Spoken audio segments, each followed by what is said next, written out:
कहा गया है मेहनत करने वालों की कभी हार नहीं होती, मतलब जो मेहनत करता है वो कभी असफल नहीं होता। लेकिन कुछ लोग अधिक मेहनत करने के बाद भी अपने जीवन में असफल हो जाते हैं। ऐसे लोगों की सफलता के बीच कुछ गंभीर परिस्थितियां या जाति पाति ऊंच नीच के भेदभाव की दीवार आड़े आ जाती है और वो जो मुकाम हासिल करना चाहते हैं अपने जीवन में वो मुकाम हासिल ही नहीं कर पाते। आज के वीडियो में हम एक ऐसी कहानी का अध्ययन करने वाले हैं जो शेखर जोशी द्वारा लिखित है, गलता लोहा। एक मेधावी छात्र किंतु निर्धन ब्राह्मण युवक जिसका नाम है मोहन, वो किन परिस्थितियों के चलते उस मनोदशा तक पहुंचता है जहां उसके लिए जातीय अभिमान बेईमानी हो जाता है। आपका हमारे YouTube चैनल अनिष्क एकेडमी में स्वागत है। अगर आपने अभी तक हमारे चैनल अनिष्क एकेडमी को सब्सक्राइब नहीं किया है तो अभी तुरंत ही सब्सक्राइब जरूर कर लें और साथ ही बेल आइकन जरूर दबा दें ताकि नेक्स्ट वीडियो की नोटिफिकेशन आपको जरूर मिल जाए। इस पाठ के लेखक शेखर जोशी के जीवन परिचय के बारे में जानेंगे। इनका जन्म 1932 में अल्मोड़ा में हुआ था जो उत्तरांचल में है और इनकी प्रमुख रचनाएं हैं जिनमें कहानी संग्रह और शब्द चित्र भी है। तो कहानी संग्रह कौन कौन सी है? कोसी का घड़वार, साथ के लोग, दाजू, हलवाहा, नौरंगी बीमार है। और शब्द चित्र संग्रह में है एक पेड़ की याद और इनको पहल सम्मान भी दिया गया था। इनकी जो कहानियां हैं, शेखर जोशी की कहानी नई कहानी आंदोलन के प्रगतिशील पक्ष का प्रतिनिधित्व करती है और इन्होंने भारतीय भाषाओं के अतिरिक्त अंग्रेजी, पोलिश और रूसी में भी कहानियां अनुदित की हैं। इनकी प्रसिद्ध कहानी दाज्यू पर चिल्ड्रन फिल्म सोसाइटी द्वारा फिल्म का निर्माण भी हुआ है। शेखर जोशी द्वारा लिखित कहानी गलता लोहा, यह एक ऐसे प्रतिभाशाली ब्राह्मण बालक की कहानी है जिसका नाम है मोहन। उसमें प्रतिभा कूट कूट कर भरी हुई है, लेकिन उसकी प्रतिभा को उसके जीवन में आई विपरीत परिस्थितियों ने छीन लिया। और दूसरा, यह कहानी हमारे समाज में फैली जातिगत विभाजन को भी उजागर करती है, जिसमें ब्राह्मण वर्ग के लोगों का शिल्पकार वर्ग के लोगों के बीच उठना बैठना मर्यादा के विरुद्ध माना जाता था। हालांकि ये बहुत पहले, मतलब पुराने समय की बात है, लेकिन इस कहानी का नायक जो है मोहन, ये इस कहानी का नायक है और एक ब्राह्मण और निर्धन बालक है। तो मोहन ब्राह्मण और निर्धन बालक ये इन जातीय आधार पर बनाए गए भेदभावों को भुलाकर लोहे के ऑफर में लोहे को गलाकर उसे एक नया आकार देने की कोशिश करता है, यानी ये लोहार का कार्य करता है। लेकिन जो उस समय के हिसाब से एक ब्राह्मण पुत्र के लिए ये जो कार्य है, कौन सा कार्य? लोहार का कार्य, वो उस नियम के विरुद्ध था। मैंने अभी बताया कि मोहन लोहार के ऑफर पर बैठता है। तो ये ऑफर क्या होता है? ऑफर होता है वह जगह होती है जहाँ पर आग की भट्टी में लोहे को गलाकर उससे अनेक तरह के लोहे के बर्तन या औजार बनाए जाते हैं। यानी लोहे के औजार या बर्तन बनाने वाली जो जगह होती है उसे ऑफर कहा जाता है। अब हम कहानी के प्रमुख पात्रों के बारे में जानेंगे, जिसमें इस कहानी का नायक है मोहन, जो तो आप जान ही गए होंगे कि एक गरीब और निर्धन ब्राह्मण का लड़का है और इसके पिता हैं बंशीधर जो पुरोहिताई मतलब पंडितगिरी का काम करते हैं, और है धनराम जो मोहन का मित्र है और एक लोहार जाति का है, और साथ में है उनके अध्यापक जो मोहन और धनराम के अध्यापक हैं जिनका नाम है त्रिलोक सिंह। कहानी की शुरुआत ऐसे है कि मोहन के पिता जो बंशीधर हैं वो वृद्ध हो चुके हैं, इसलिए उनसे अब जो पुरोहिताई मतलब पंडितगिरी का काम है वो सही तरीके से नहीं होता, मतलब उनके लिए कार्य मुश्किल होता जा रहा था। एक दिन बंशीधर को गणनाथ जाकर अपने यजमान चंद्रदत्त जी के यहाँ रुद्री पाठ यानी कि भोले शंकर की आराधना करनी थी, लेकिन वहां पहुंचने के लिए 2 मील की सीधी चढ़ाई चढ़नी पड़ती है, जो इस अवस्था में उनके लिए उनके बस की बात नहीं थी।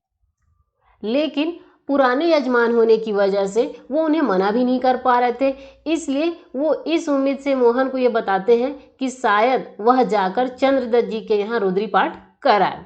लेकिन मोहन को इस तरह के पूजा पाठ व अनुष्ठान करने का कोई अनुभव नहीं था, इसलिए उसने अपने पिता को कोई जवाब नहीं दिया और अपनी हंसुआ मतलब घास काटने की जो दरांती होती है उसे उठाकर खेतों के किनारे उगाए कांटेदार झाड़ियों को काटने के लिए निकल पड़ा। लेकिन उसने देखा कि जो उसकी दरांती है उसकी धार खत्म हो चुकी थी, तो अब घास फूस कैसे कटेंगे। तो क्या करता है वो, दरांती में धार लगाने के लिए वह अपने स्कूल के दोस्त, जैसे मैंने शुरू में बताया था उसके स्कूल का एक दोस्त था, वो है धनराम, जो एक लोहार जाति का है, तो उसके ऑफर में पहुंच गया। मैंने ऑफर भी बताया क्या होता है, लोहार के घर ऑफर आप देख सकते हैं, जिसमें क्या चीज़ का कार्य होता है ये आपको आगे पता चलेगा।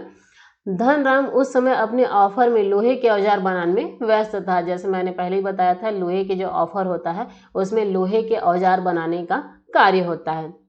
मोहन वहीं एक कनस्तर में बैठकर धनराम को काम करते हुए ध्यान से देखने लगा।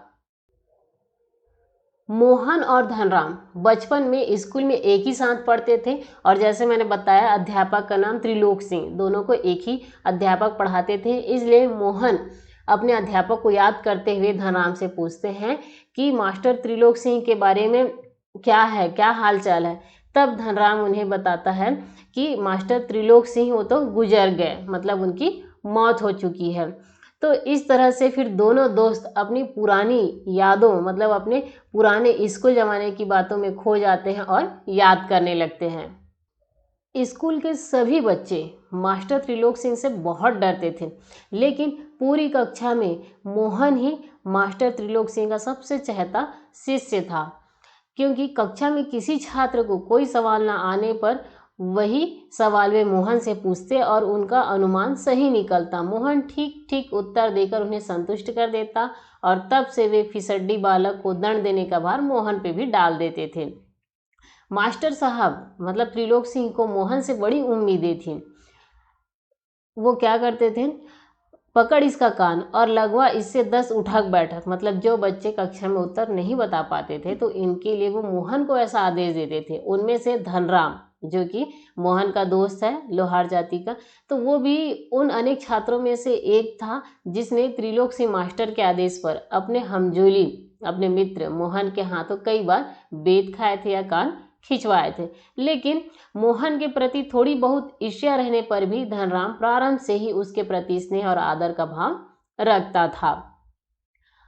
और मास्टर त्रिलोक सिंह, मोहन से उसकी बहुत उम्मीदें थी, और वो उनका ये कहना था कि मोहन एक दिन बहुत बड़ा आदमी बनकर स्कूल का और उनका नाम ऊंचा करेगा। धनराम पढ़ने लिखने में शुरू से ही बहुत कमज़ोर था। एक बार मास्टर जी ने उसे 13 का पहाड़ा सुनाने को कहा, लेकिन वह उसे पूरा सुना नहीं पाया। जैसे 13 कम 13, 13 दूनी 24, उसके बाद वो रुक गया। इसके बाद मास्टर जी ने उसकी खूब डंडे से पिटाई की, और स्कूल का नियम था कि जो मार खाता था उसको अपने लिए खुद ही डंडा लाना पड़ता था। पढ़ाई में कमज़ोर होने के कारण धीरे धीरे धनराम के पिता ने उसे ऑफर का काम सिखाना शुरू कर दिया, और पिता गंगाराम की मृत्यु होने के बाद धनराम ने अपना पारिवारिक काम संभाल लिया। प्राइमरी स्कूल पास करने के बाद मोहन को छात्रवृत्ति मिली, जिससे मोहन के पिता का हौसला और बढ़ गया। अब वो मोहन को बड़ा आदमी बनाने का सपना देखने लगे, इसलिए उन्होंने आगे की पढ़ाई के लिए मोहन का एडमिशन दूसरे स्कूल में करा दिया। आगे की पढ़ाई के लिए जो स्कूल था वह गांव से 4 मील दूर था, और 2 मील की चढ़ाई के अलावा बरसात के मौसम में रास्ते में पड़ने वाली नदी की समस्या भी अलग थी। लेकिन फिर भी बंसीधर ने हिम्मत नहीं हारी और मोहन का नाम स्कूल में दाखिला करा दिया। और बरसात के दिनों में नदी का पानी अपने उफान पर होता था, जिससे मोहन को स्कूल पहुंचने में काफ़ी दिक्कतों का सामना करना पड़ता था। और एक बार तो ऐसा हुआ कि मोहन उस उफनाई नदी को पार करने में डूबते डूबते बड़ी मुश्किल से बचकर घर पहुंचा। इसके बाद बंसीधर अपने बच्चे के लिए बहुत चिंतित रहने लगे, कि उन्हें ये चिंता सताने लगी कि अब मेरा बेटा आगे कैसे पढ़ेगा। लेखक आगे कहते हैं कि एक बार उन्हीं की बिरादरी का एक संपन्न परिवार का युवक उन दिनों लखनऊ से छुट्टियों में गांव आया हुआ था। रमेश जब मोहन के पिता से मिला तो मोहन के पिता ने अपने बेटे की पढ़ाई के संबंध में उससे अपनी चिंता प्रकट की। रमेश ने सहानुभूति जताते हुए उन्हें सुझाव दिया कि वो आगे की पढ़ाई के लिए मोहन को उसके साथ लखनऊ भेज दे, ताकि वहां रहकर अच्छे से अपनी पढ़ाई पूरी कर सके। लेकिन मोहन लखनऊ जाकर पढ़ाई नहीं करना चाहता था। अपने पिता की मर्जी के आगे उसे झुकना पड़ा और वह रमेश के साथ लखनऊ चला गया। बस यही से मोहन का जीवन पूरी तरह से बदल गया। लखनऊ में रमेश व उसके परिवार वालों के लिए रमेश एक मामूली नौकर बन के रह गया। घर के सारे कामकाज करना अब उसी की जिम्मेदारी बन गई थी। इसके अलावा आस पड़ोस की जो महिलाएं, जैसे जिन्हें वह चाची और भाभी कह के पुकारता था, वो भी अक्सर उससे अपना काम करवाते रहती थी। इन सब कामों के बाद मोहन के पास पढ़ाई के लिए समय ही नहीं बचता था। गांव का यह मेधावी छात्र शहर जाकर एक मामूली घरेलू नौकर का जीवन जीने लगा। 8वीं की पढ़ाई खत्म होने के बाद रमेश ने उसे आगे पढ़ाने के बजाय उसका एडमिशन एक तकनीकी स्कूल में करा दिया, जहां उसने 1.5 वर्ष तक की पढ़ाई की। उसके बाद वह नौकरी के लिए फैक्ट्रियों व कारखानों के चक्कर लगाने लगा। इधर बंसीधर से जब भी कोई मोहन के विषय में पूछता तो वे उत्साह के साथ उसकी पढ़ाई की बाबत बताने लगते और मन ही मन उनको विश्वास था कि वह एक दिन बड़ा अफसर बनकर लौटेगा। लेकिन जब बंसीधर को सारी सच्चाई पता हुई तो वे लोगों को अपने स्वप्न भंग की जानकारी देने का साहस नहीं जुटा पाए। और एक दिन धनराम ने भी उनसे मोहन के बारे में पूछा था तो घास का एक तिनका तोड़कर दांत खोदते उन्होंने बताया था कि उनकी सेक्रेटरिएट में नियुक्ति हो गई है, मतलब सचिवालय में उसकी नौकरी लग गई है। तो धनराम को त्रिलोक सिंह मास्टर की भविष्यवाणी पर पूरा यकीन था। उसने कहा ऐसा तो होना ही था। दांतों के बीच में तिनका दबाकर असत्य भाषण का दोष न लगने का संतोष लेकर बंसीधर आगे बढ़ गए, क्योंकि बंसीधर ने धनराम से झूठ कहा था मोहन के बारे में। और धनराम ने उनकी बात पर सहज ही यकीन कर लिया, क्योंकि वो स्कूल समय से ही मोहन को वो जानता था। इस तरह से दोनों दोस्त मिलकर बहुत देर तक मास्टर त्रिलोक सिंह और स्कूल के अन्य साथियों की बातें करते रहे। इस बीच धनराम ने मोहन की दरांती की धार को तेज कर उसे मोहन को सौंप दिया। लेकिन मोहन दराती को पकड़कर काफ़ी देर तक उसके पास ही बैठा रहा। ऐसा लग रहा था मानो जैसे उसे कहीं जाने की जल्दी नहीं है। लेकिन ग्रामीण क्षेत्रों में ब्राह्मण जाति के लोगों का शिल्पकारी जाति के लोगों के साथ बैठना उचित नहीं माना जाता था। लेकिन मोहन धनराम के पास काफ़ी देर तक बैठकर उसके काम को ध्यान से देखता रहा। इसी बीच धनराम लोहे की एक मोटी छड़ को भट्टी में गलाकर गोलाई में मोड़ने की कोशिश कर रहा था। लेकिन काफ़ी प्रयास के बाद भी वह उस लोहे की छड़ी को उचित आकार में नहीं ढाल पा रहा था। मोहन काफ़ी देर तक उसे देखता रहा, लेकिन उसने अपना संकोच त्यागा और दूसरी पकड़ से लोहे को स्थिर कर लिया और धनराम के हाथ से हथौड़ा लेकर नपी तुपी चोट मारते अभ्यस्त हाथों से धौकनी फूंककर लोहे को दोबारा भट्टी में गर्म करते और फिर निहाई पर रखकर उसे ठोंकते पीटते सुघड़ गोले का रूप दे डाला। बहुत ही जल्दी उसने उस छड़ी को गोल आकार दे दिया। यह सब इतनी जल्दी में हुआ कि धनराम मोहन से कुछ न कह सका और वह मोहन को देखते ही रह गया। उसे यह देखकर बड़ा आश्चर्य हुआ कि एक पुरोहित खानदान का लड़का उसकी लोहे की भट्टी में बैठकर बड़ी ही कुशलतापूर्वक काम कर रहा था। लेकिन मोहन को तो जैसे इन बातों से कोई मतलब नहीं था। वह अपने बनाए हुए लोहे के छल्ले की बारीकी से जांच परख कर रहा था। तभी उसने धनराम की तरफ देखा, जैसे वह उससे पूछना चाह रहा हो कि यह कैसे बना है। धनराम की आंखों में अपने लिए मौन प्रशंसा देखकर मोहन की आंखों में एक अजीब सी चमक छा गई। लेकिन उस चमक में ना तो कोई स्पर्धा थी और ना ही हार जीत का भाव। इस कहानी में मोहन का व्यक्तित्व जातिगत आधार पर निर्मित झूठे भाईचारे की जगह मेहनत कशों के सच्चे भाईचारे की प्रस्तावना करता प्रतीत होता है, मानो लोहा गलकर एक नया आकार ले रहा हो। अब हम प्रश्न अभ्यास देखते हैं, जिसमें सबसे महत्वपूर्ण प्रश्न है, धनराम मोहन को अपना प्रतिद्वंदी क्यों नहीं समझता था। तो इसका उत्तर इस तरह से आप लिख सकते हैं कि मोहन ब्राह्मण जाति का था और पढ़ाई में सबसे होशियार था, जिसके कारण कक्षा का मॉनिटर भी था। मास्टर साहब को मोहन से बड़ी आशाएं थी। उन्हें ये विश्वास था कि मोहन एक दिन बड़ा आदमी बनकर उनका और स्कूल दोनों का नाम रोशन करेगा, और ये बात वो बार बार कहते रहते थे। धनराम के मन में भी ऐसा ही चलने के साथ उसके मन में उसके नीची जाति के होने की बात भी बचपन से बिठा दी गई थी। इस कारण से वह मोहन को अपना प्रतिद्वंदी नहीं समझता था।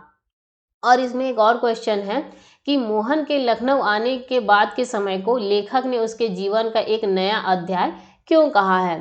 तो आपने तो अभी सार में जाना है कि जैसे ही लखनऊ जाता है तो मोहन का पूरा जीवन ही बदल जाता है। तो उसका उत्तर आप ये लिखेंगे कि मोहन जब लखनऊ आया था तो उसके मनोमस्तिष्क में उन्नत भविष्य का एक सपना था कि उसे लगता था कि मैं यहाँ एक अच्छे से पढ़ लिख कर नौकरी कर लूँगा, लेकिन उसने जो सोचा था वैसा कुछ नहीं हुआ। उसे वहाँ सुबह शाम एक नौकर की तरह काम करना पड़ता था और जो गांव का एक मेधावी छात्र था वो शहर आके पूरी तरह से उसकी जो आशाएं थी वो ध्वस्त हो चुकी थी। और 8वीं कक्षा के उपरांत उसे तकनीकी शिक्षा प्राप्त करने का अवसर भी अवश्य मिला, लेकिन फैक्ट्रियों के अनेक चक्कर लगाने के बाद भी नौकरी न मिलने से उसके जीवन का उद्देश्य ही बिल्कुल बदल गया। इस कारण से लेखक ने मोहन के लखनऊ आने के बाद के समय को इसके जीवन का एक नया अध्याय कहा है। अगर आपने पाठ का सार अच्छे से समझ लिया है तो इस पाठ के प्रश्नों के उत्तर को आसानी से लिख सकते हैं। यदि आपको यह वीडियो पसंद आई हो तो इस वीडियो को लाइक व अपने क्लासमेट को शेयर जरूर करें और साथ ही हमारे चैनल अनिष्क एकेडमी को सब्सक्राइब करना ना भूलें। धन्यवाद।